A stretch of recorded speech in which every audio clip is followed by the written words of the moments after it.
അതുകൊണ്ട് സഹോദരന്മാരെ, യേശുവിൻ്റെ രക്തത്താൽ വിശുദ്ധ സ്ഥലത്തേക്ക് പ്രവേശിക്കുവാൻ നമുക്ക് ധൈര്യമുണ്ട്. യേശുവിൻ്റെ രക്തത്താൽ വിശുദ്ധ സ്ഥലത്തേക്ക് പ്രവേശിക്കുവാൻ നമുക്ക് ധൈര്യമുണ്ട്. ഒന്ന് പറയാമോ? ധൈര്യമുണ്ട്. ഗ്രീക്കിലൊക്കെ നോക്കിക്കഴിഞ്ഞാൽ എഷ്യൂറൻസ്, ഫ്രീഡം അല്ലെങ്കിൽ ബോൾഡ്നെസ് എന്നൊക്കെയുള്ള വാക്കാ. ധൈര്യം, ഒരു ഉറപ്പ്. എന്തുകൊണ്ടാണ് ഉറപ്പുള്ളത്? യേശുവിൻ്റെ രക്തത്താൽ വിശുദ്ധ സ്ഥലത്തേക്ക് പ്രവേശിക്കുവാൻ നമുക്ക് ധൈര്യമുണ്ട്. പലരും ഇവിടെ ഇരിക്കുന്നവർക്ക് ഒരു ധൈര്യമില്ല. ധൈര്യമില്ലാത്തവർ ഈ വാക്യം വീണ്ടും വീണ്ടും പറയണം. അപ്പോൾ ഈ വാക്യത്തിന്റെ ശക്തി, ആ ധൈര്യം നമ്മുടെ ഉള്ളത്തിൽ പകരും. ഒന്ന് പറയാമോ? യേശുവിൻ്റെ രക്തത്താൽ വിശുദ്ധ സ്ഥലത്തേക്ക് പ്രവേശിക്കുവാൻ എനിക്ക് ധൈര്യമുണ്ട്. യേശുവിൻ്റെ രക്തത്താൽ വിശുദ്ധ സ്ഥലത്തേക്ക് പ്രവേശിക്കുവാൻ എനിക്ക് ധൈര്യമുണ്ട്.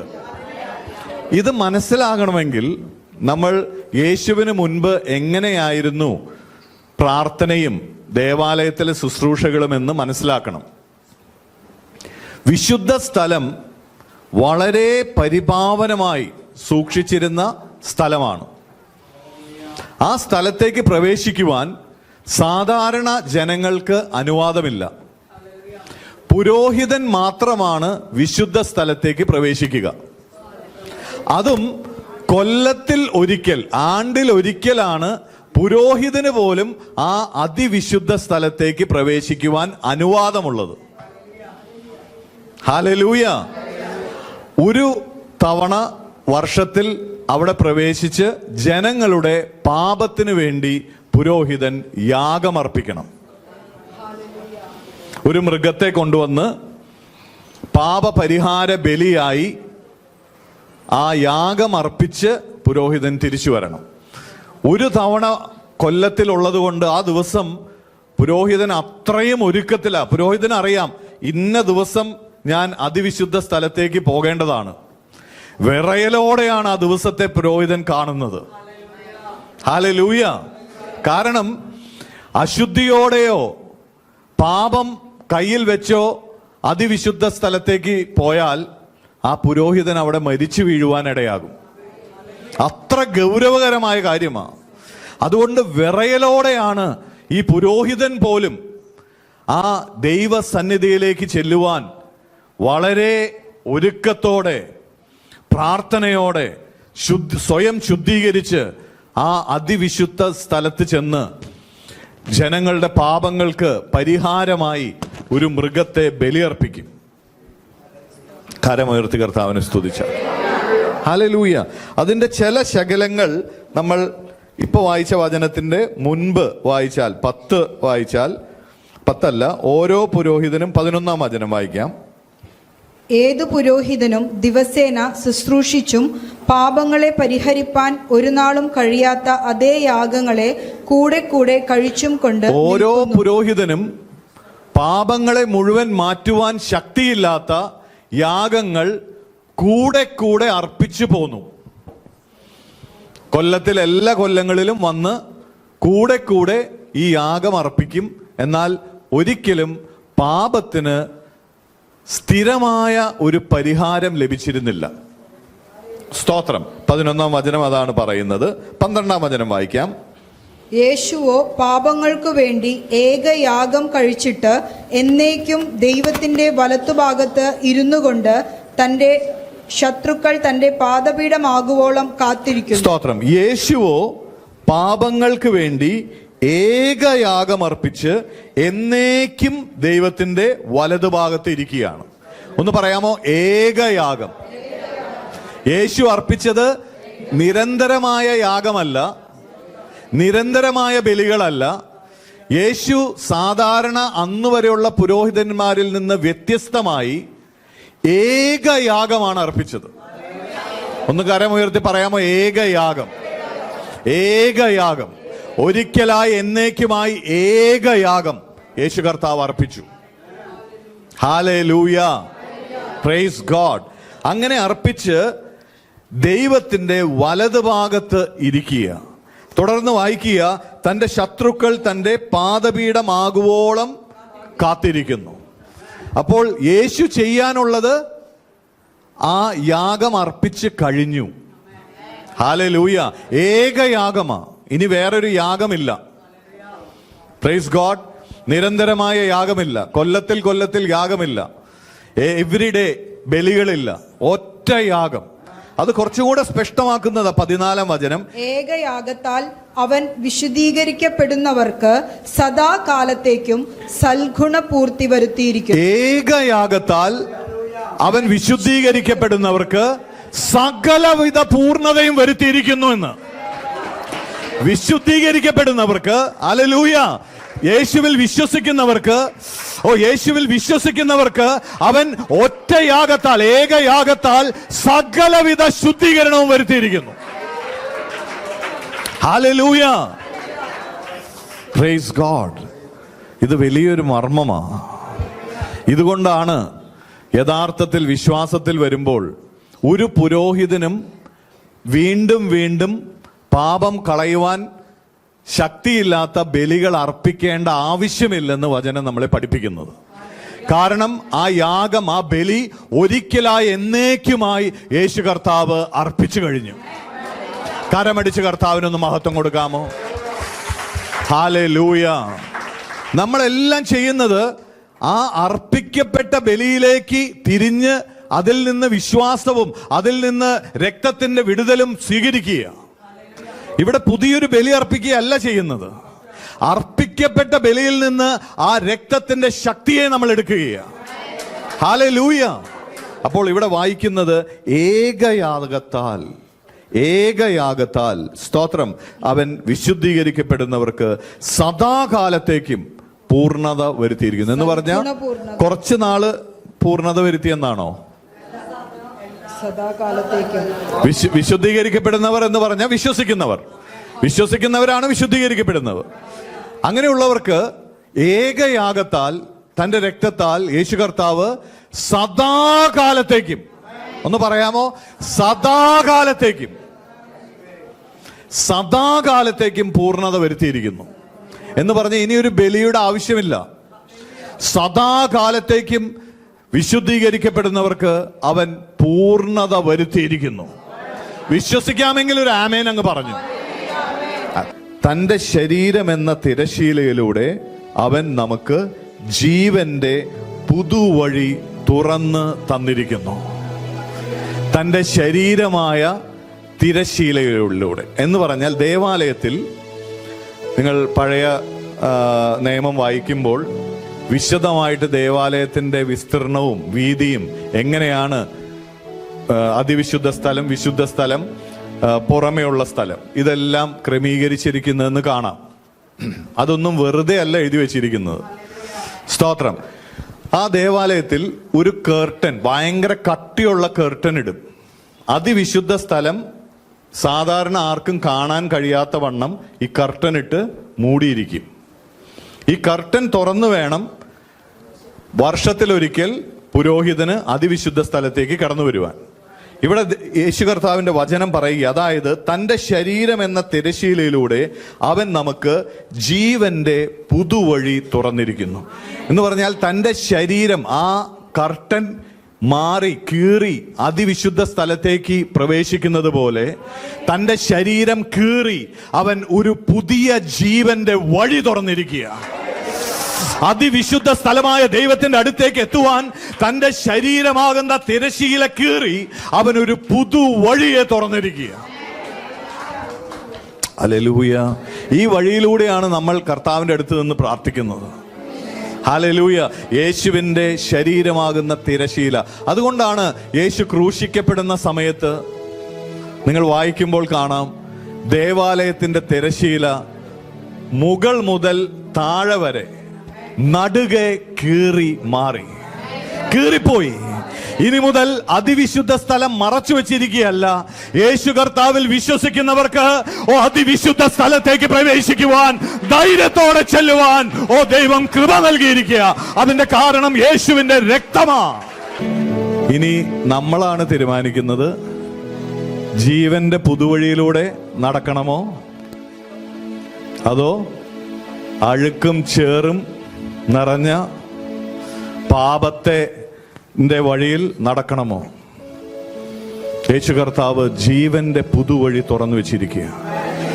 യോഹന്നാൻ 14:6 വചനം ഇങ്ങനെ പറയുന്നു, ഞാൻ വഴിയും സത്യവും ജീവനുമാണ്. യേശു കർത്താവ് പറയുകയാണ്, ഞാൻ വഴിയാണ്. ഒരു ജീവന്റെ പുതുവഴി തുറന്നിരിക്കുക. ആചാരങ്ങൾക്ക് നടക്കുവാൻ സാധിക്കാത്തത്, നിയമങ്ങൾക്ക് ചെയ്തെടുക്കുവാൻ സാധിക്കാത്തത്, ഒരു പുതുവഴിയെ, ജീവനിലേക്കുള്ള ഒരു വഴിയെ, സൗഖ്യത്തിലേക്കുള്ള ഒരു വഴിയെ യേശു കർത്താവ് തന്റെ രക്തത്താൽ തുറന്നിരിക്കുക. യോഹന്നാൻ 14:6 ഇങ്ങനെ വായിക്കുന്നത്, ഞാൻ വഴിയും സത്യവും ജീവനുമാകും. എന്നിലൂടെ അല്ലാതെ ആരും പിതാവിന്റെ അടുക്കിലേക്ക് വരുന്നില്ല.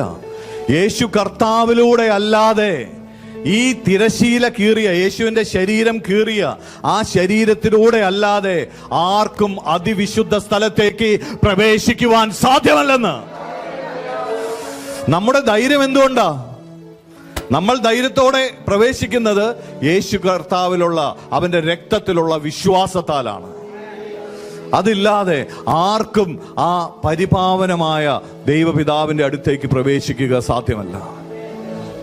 ഹല്ലേലൂയ. അവൻ ജീവനുള്ള പുതുവഴിയെ തുറന്നു. ഒന്ന് സന്തോഷത്തോടെ അടുത്തിരിക്കുന്ന ആൾക്ക് കൈയെടുത്ത് പറ, അവൻ ജീവനുള്ള പുതുവഴിയെ തുറന്നിരിക്കുക. ജീവനുള്ള പുതുവഴിയെ തുറന്നിരിക്കുക. പുതിയ വഴിയാ. ഇതൊരു പുതിയ വഴിയാ. പഴയ രീതികളൊന്നുമല്ല. പണ്ട് പ്രാവിനെയായിരുന്നു ബലിയർപ്പിച്ചത്, ഇനി ആടിനെ ബലിയർപ്പിക്കാം. അല്ല, ബലിയെ നിന്നുപോയി, യാഗമേ നിന്നു, ഒരിക്കലായി ഏകയാഗം അർപ്പിച്ചു. ഇത് പുതുവഴിയാ. വിശ്വസിക്കുന്നവരുടെ മേൽ പരിശുദ്ധാത്മാവിന്റെ ശക്തി വ്യാപരിക്കുന്ന വഴിയാ. വിശ്വസിക്കുന്നവരെ ജീവനുള്ളവരാക്കുന്ന വഴിയാ. നിങ്ങളെ ഒരു അത്ഭുതമാക്കുന്ന വഴിയാ. നിങ്ങൾ ദൈവത്തിന്റെ പ്രതിനിധികളാക്കുന്ന വഴിയാ. സ്വർഗത്തിന്റെ അംബാസഡർ ആക്കുന്ന വഴിയാ. നമ്മളെ ദൈവത്തിന്റെ മകനും മകളുമാക്കുന്ന വഴിയാ. പുതുവഴി. It's a new way. ഈ വഴിയിൽ പഴയ ആചാരങ്ങൾക്ക് സ്ഥാനമില്ല, പഴയ സമ്പ്രദായങ്ങൾക്ക് സ്ഥാനമില്ല. ശിഷ്യന്മാർ ഓടി വന്ന് കർത്താവിനോട് ചോദിച്ചു, നിന്റെ കൂടെ നടക്കുന്ന ഈ ആൾക്കാരില്ലേ, ഇവരെന്തായി കാണിക്കുന്നേ? ഇവര് സമ്പ്രദായങ്ങളൊന്നും അനുസരിക്കുന്നില്ല. കൈ കഴുകിയിട്ട് വേണം ഭക്ഷണം കഴിക്കുക. ഇവർ കൈ പോലും കഴുകുന്നില്ല. അന്നത്തെ സമ്പ്രദായം അനുസരിച്ച് കൈ കഴുകണം, കാല് കഴുകണം, തല, എന്തൊക്കെയോ നിയമങ്ങൾ. ഇതൊന്നും നോക്കാതെ കൈയും പോലും കഴുകാതെ വന്ന് ഭക്ഷണം കഴിക്കാനിരിക്കുന്നു. യേശു കർത്താവ് പറഞ്ഞു, ഹല്ലേലൂയ, സ്തോത്രം, നിങ്ങൾ നിങ്ങളുടെ പാരമ്പര്യത്താൽ ദൈവശക്തിയെ നിർവീര്യമാക്കുന്നു. പാരമ്പര്യങ്ങൾ പിടിച്ചിരുന്നാൽ ദൈവശക്തിയെ നിങ്ങൾ നിർവീര്യമാക്കും. ഇത് ജീവന്റെ പുതുവഴിയാ. ഇത് യേശു കർത്താവ് സ്ഥാപിച്ച പുതുവഴിയാ. ഇത് യാഗങ്ങൾക്ക് സ്ഥാനമില്ല. കർത്താവിന്റെ ഏക യാഗത്തിന് മാത്രമേ സ്ഥാനമുള്ളൂ. ഒരു പുതുവഴിയെ കർത്താവ് തുറന്നു.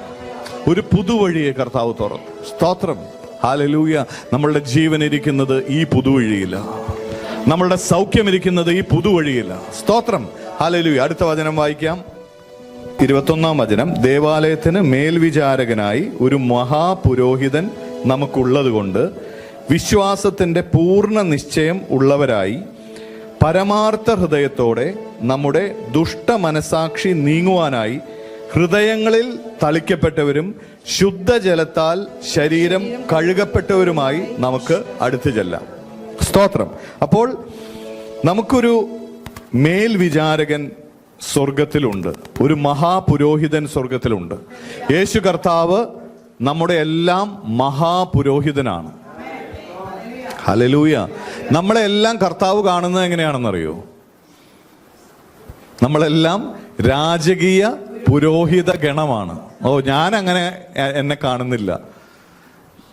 നമ്മളെങ്ങനെ കാണുന്നു എന്നല്ല, കർത്താവ് നമ്മളെ കാണുന്നത് രാജകീയ പുരോഹിത ഗണമായിട്ടാ.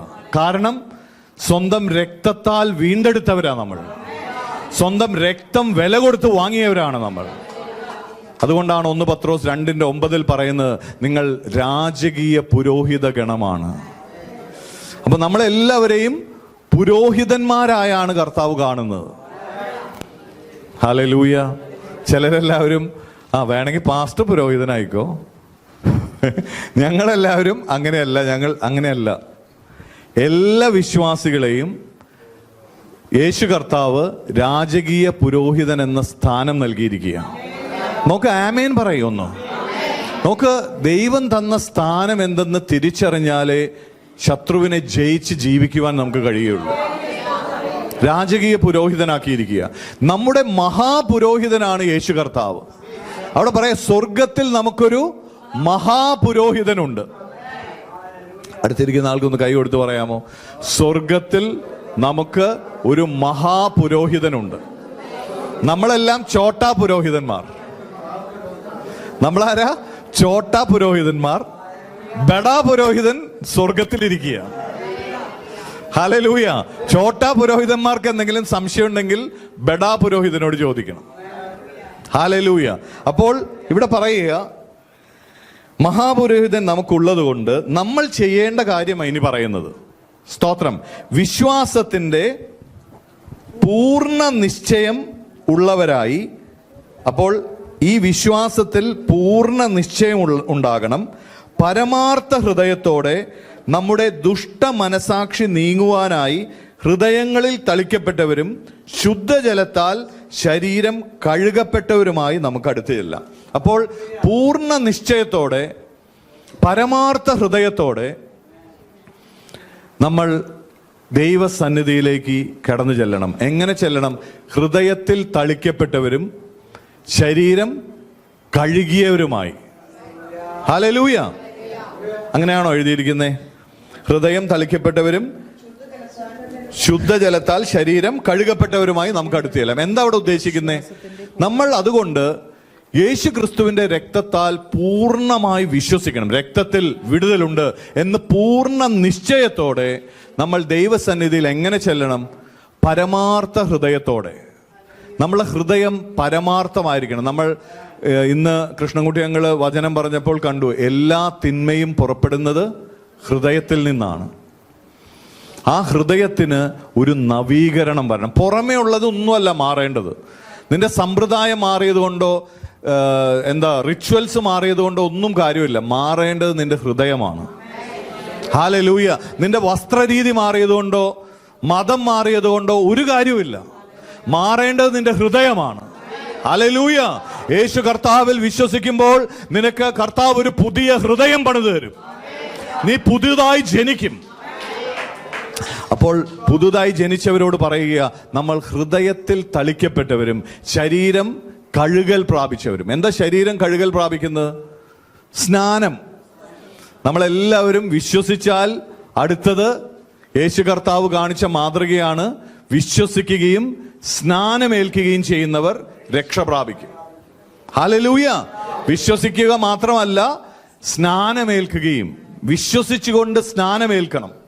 കാരണം സ്നാനത്തിലാണ് യേശു കർത്താവിനോട് ചേരുന്നത്. ഹല്ലേലൂയ. അപ്പോൾ ശരീരം കഴുകൽ പ്രാപിച്ചു. ഹൃദയത്തിൽ തളിക്കപ്പെട്ടവർ. എന്താ ഈ തളിക്കുന്നത്? ഹൃദയത്തിൽ യേശുവിന്റെ രക്തത്താൽ നമ്മളുടെ ഹൃദയം തളിക്കപ്പെടണം.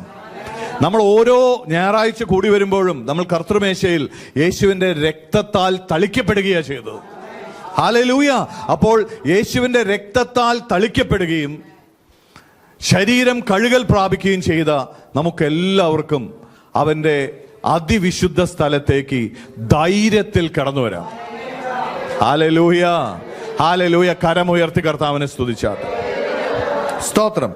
നമ്മുടെ പ്രത്യാശ ഏറ്റുപറയുന്നതിൽ നമുക്ക് ഉറച്ചു നിൽക്കാം. വാഗ്ദത്തം ചെയ്തവൻ വിശ്വസ്തനല്ലോ. ഹല്ലേലൂയ. ഇനി ഈ വിശ്വാസത്തിൽ വന്ന നമ്മൾ ചെയ്യേണ്ട 2-3 കാര്യങ്ങൾ അവിടെ എഴുതിയിരിക്കുക. സൗജന്യമായി നമ്മളെ രക്ഷയിലേക്ക് കർത്താവ് നടത്തി. അവന്റെ രക്തത്താൽ നമ്മളെ വീണ്ടെടുത്തു. ദൈവത്തിന്റെ മകനും മകളുമാക്കി ഒരു പുരോഹിതന്റെ സ്ഥാനം തന്ന് നിർത്തിയിരിക്കുക. അങ്ങനെയുള്ള നമ്മൾ ചെയ്യേണ്ട കാര്യങ്ങൾ അവിടെ താഴെ എഴുതിയിരിക്കുക. 23, നമ്മുടെ പ്രത്യാശ ഏറ്റുപറയുന്നതിൽ നമുക്ക് ഉറച്ചു നിൽക്കാം. വളരെ സൈലന്റായി കാര്യം. നമ്മളെ പ്രത്യാശ മിണ്ടാതെ തലകുനിച്ച് ഇങ്ങനെ ഇരിക്കാം, ആരോടും പറയണ്ട. എവിടെയെങ്കിലും ഒന്ന് വായ തുറന്ന് കർത്താവിനെ സ്തുതിക്കാൻ പറഞ്ഞാൽ നാണം കുടുങ്ങി തല കുനിച്ചിരിക്കാം. ഒന്ന് പ്രാർത്ഥിക്കുന്ന പറഞ്ഞു കഴിഞ്ഞാൽ ഞാൻ പ്രാർത്ഥിക്കില്ല, പിന്നിലേക്ക് പോകാം. ഇങ്ങനെ ഇരിക്കാനാണോ? അല്ല. നമ്മളെ നിർത്തിയിരിക്കുന്നത് എന്തിനാണ് എന്ന് നമ്മൾ തിരിച്ചറിയണം. എന്തിനാണ് യേശു കർത്താവ് വേദന സഹിച്ച് നിന്നെ വീണ്ടെടുത്തത്? ഹല്ലേലൂയ, സ്തോത്രം. നിന്നെ വിളിച്ചിരിക്കുന്ന വേല എന്താണ്? നീ ചെയ്യേണ്ടത് എന്താണ്? അവിടെ പറയുക, നമ്മളുടെ പ്രത്യാശ ഏറ്റുപറയുന്നതിൽ നമുക്ക് ഉറച്ചു നിൽക്കാം. എന്താ ഈ പ്രത്യാശ ഏറ്റുപറയുന്നത്? യേശു കർത്താവ് എന്നെ വിടുവിച്ചു. യേശു കർത്താവാണ് എന്റെ ഇടയൻ, അവനാണ് എന്റെ രക്ഷകൻ, അവൻ എന്നെ രക്തത്താൽ വീണ്ടെടുത്തു. ഹല്ലേലൂയ. അവൻ എന്റെ പാപങ്ങൾ കഴുകി എന്നെ വിശുദ്ധീകരിച്ചു. അവൻ വീണ്ടും വരുന്ന ദൈവമാ, അവൻ എനിക്കായി നിത്യജീവൻ ഒരുക്കിയിരിക്കുന്നു. പ്രത്യാശ ഏറ്റുപറയുക. അപ്പോൾ നമ്മുടെ പ്രത്യാശ ഏറ്റുപറയുന്നതിൽ നമുക്ക് ഉറച്ചു നിൽക്കാം.